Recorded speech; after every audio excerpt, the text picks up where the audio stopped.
iguana farm, and there was like a cage that was like separated from like everything else. So like I went over to and I like looked inside, and there was like this little monkey thing, and I was super excited. And I called Mom over, and I was like, "Look, Mom, there's a monkey!" And I'm like have my hands on like the cage, like looking in, and it gets like super close to my face. So I'm like super excited. I'm like, "Oh my gosh, like I'm gonna touch this monkey."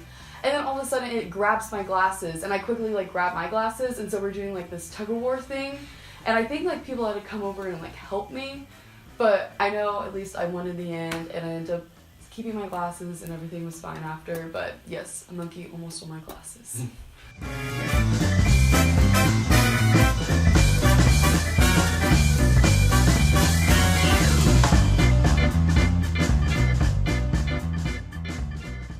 So as you know, Papa likes to nap a lot of places. Have you ever found him napping somewhere weird? Or using anything weird as a pillow? Well, one time we were at MacArthur? The springs, the hot springs up in Oregon. Okay. And I was done swimming with Bailey, and I walked over, and I was creeping through the tall grass, and what do I see but a papa bear laying on the rocks using a boulder as his pillow. So I tried to like sneak up to try to take a picture with him for Mom, but unfortunately in the process we woke him up as he was resting his eyes, not napping. What was the size of this boulder? It was like this big probably, but he was also laying on a bed of rocks because we were on the mountain stream. So Papa is very good at finding places to take a nap, whether it's behind a chair in a corner or in the living room where we're all hanging out for some reason behind a couch that we don't know he's there for. I think he likes to sleep in the presence of people.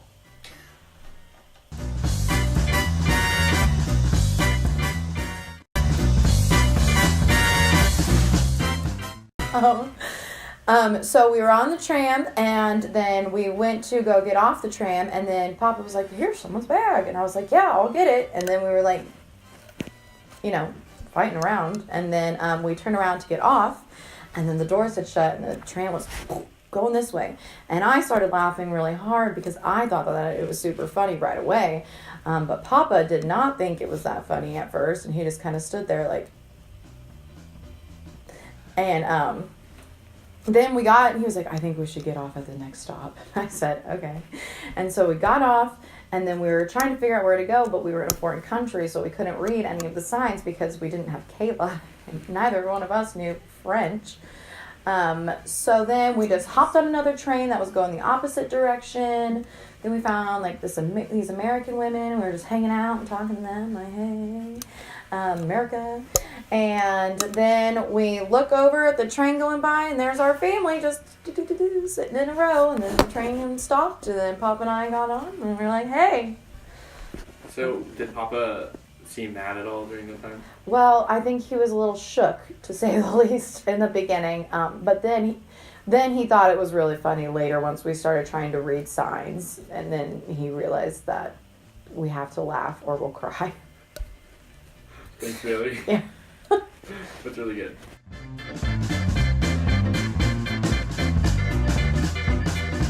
While we were in Italy, we stayed in the town of Florence. And I believe that when we were trying to leave Florence, we had a little bit of trouble because somebody left their suitcase. Does that ring a bell?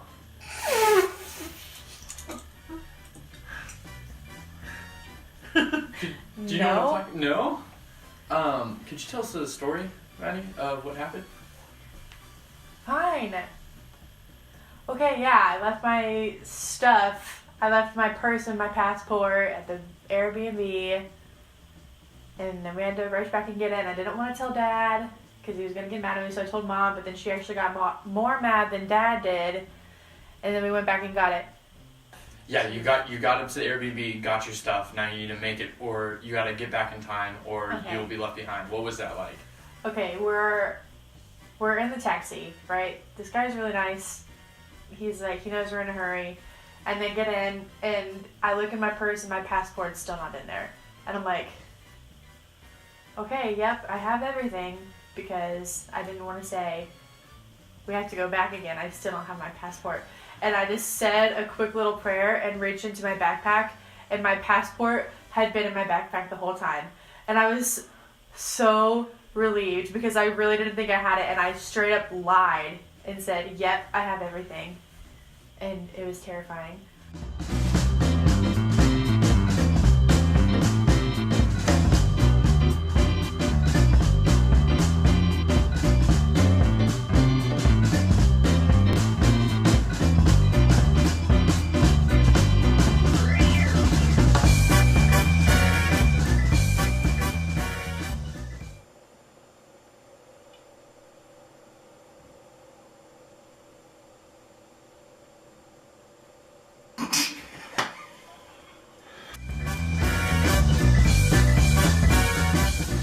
So, Grandma, have you ever ridden a horse?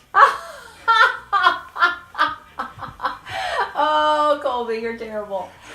So when was the last time you rode a horse? I think it would have been in Tucson, Arizona. How many years ago was that trip?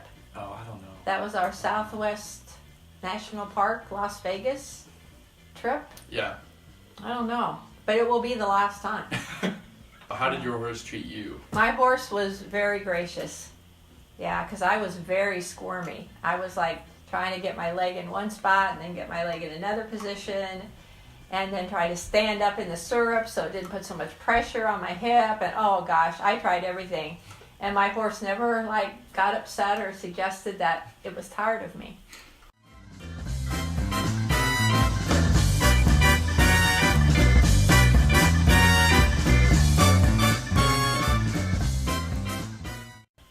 So we've all heard about Swiss time and how it's precise and all that kind of thing, watches and whatnot, right? So Mike and Papa and I went to the train station and we were arranging trains. I forget where we were going exactly while we were in Europe. And there was only like a 6-minute difference between when one train arrived that we were coming in on and when the second train was leaving. And 6 minutes, you know, for 14 people, you know how that stresses your dad out. But I was the one who said, well, what happens if one of the trains is late? Trying to figure out, you know, what is there a plan B? Is there a train that comes along 10 minutes late or something like that? And so I asked the lady, I said, what happens if one of the trains is late? And she just looked me dead in the eye, no expression, and she just said, sir, it's Switzerland. As if that explained, and it took me a second, and I was, oh, she's not kidding. Like, they're serious about their Swiss time. Like, if we say it's coming at 4:07 p.m., it's coming in at 4:07 p.m. She was not playing. And I was like, okay, I apologize. I'm sorry. You're absolutely right. We're in Switzerland. I get it. I'm sorry. She wasn't kidding, though. It was a thing.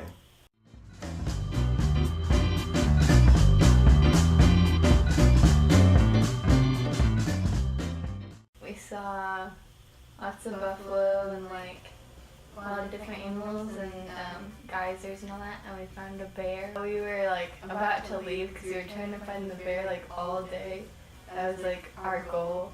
And then as we were like leaving, we were kind of like losing hope. And then we got to this place along the road, and lots of cars were like gathering around there. And we asked some guy, and there's a bear way off, like in the distance. So we got out and ran towards it. And then we kept driving longer, and then some guy told us that they saw a moose. And Grandma had been wanting to see one so bad, so we got out and he was like in this little like little corner of trees, and so we got out and saw him. We were taking pictures, and we were like probably 10 feet away, which is pretty dangerous, but.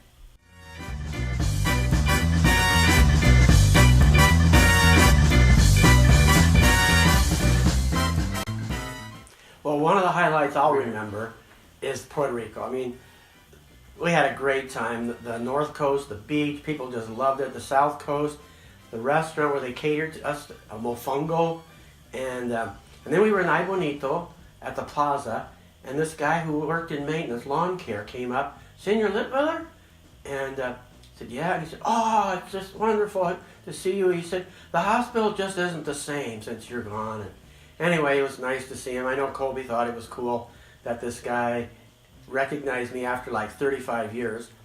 And then the next day we were in the hospital and they were given a tour. And I don't remember who gave us the tour. And the guy said, come out, I'll show you the intensive care, critical care nursery. And I don't know who was following me, but he stopped them. They weren't allowed in there. Only me could go into the nursery.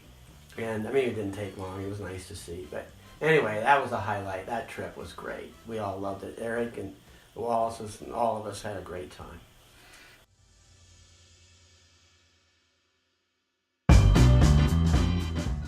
So when I was going through all my pictures from Europe, I couldn't help but notice that most of them were, a good portion of them were of food. And most of them looked like art that you could almost frame. So a couple of them that stood out were things like pumpkin ravioli, and we had surf and turf, and of course all the food on the boat was very artistically done. So out of all the trips we've gone on, what has been the most memorable meal for you? Wow.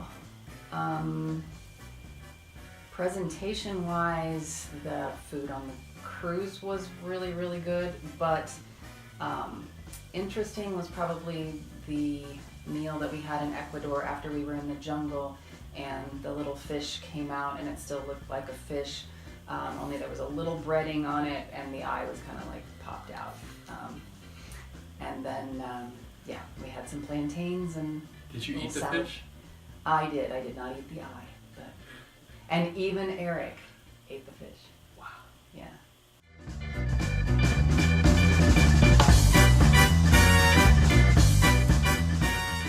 So our tour guide in a town in Germany pointed out a sewer system, and then she went on to take us to a little square. And she sat us all down, and then she began to pass out perfumes. These perfumes were staples of that town. And then she went on to explain that in that town back a long, long time ago, the sewer systems failed, or they didn't have a sewer system. I don't think they had a way to get rid of waste.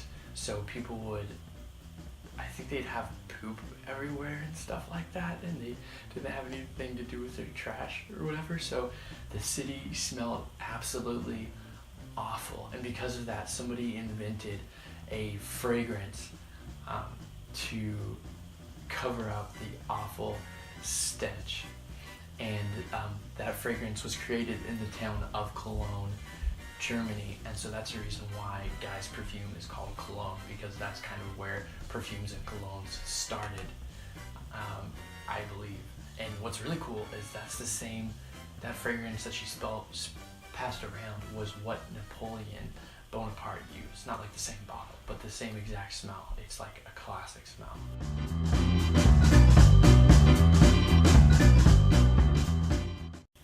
So we went on a little canoe ride. It wasn't raining yet, but we were like, oh, we'll just stop for a swim. And we were putting on our swimsuits and it started raining and we're like, what the heck, we'll still swim.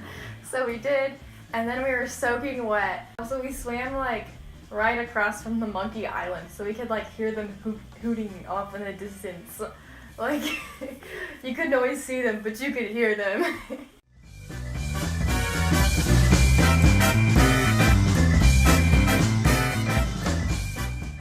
Have you ever broken a leg? No. Yes. Forgot. That one time. What year was that? 2014. Now, did that affect any of your trips that we went on with Papa? No. It altered the trips. How so? Well, Grandma maybe use a wheelchair. Was that fun ever? Yes, it was fun. Where was it fun? Or why was it fun? Or how was it fun? Because I didn't actually have to do any walking and I had everyone push me around. Is there any place in particular you remember being pushed around? I don't remember where it was at, but it was that slope, the giant slope, and you were rolling me down and you let go and I couldn't stop because I was going to burn my hands off trying to stop, and you let me keep rolling. You don't remember that? I don't remember Yeah, that. well, you dropped me down a hill.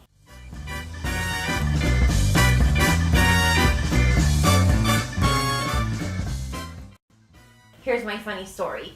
Was when we went to where were we with the Switzerland, France, with the chocolates, and you, Colby, bought chocolates for Sydney.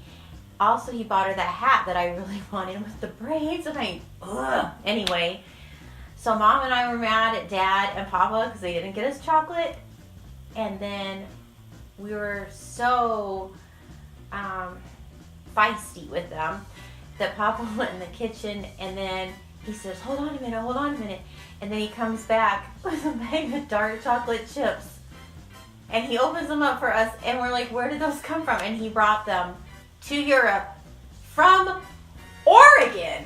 He brought them in case we needed chocolate. Even though, isn't Swiss chocolate a thing? Like, wouldn't you think if your wife really needed chocolate, you'd buy it for her in Switzerland? Oh, I would. Did you ever end up getting chocolate? Real chocolate?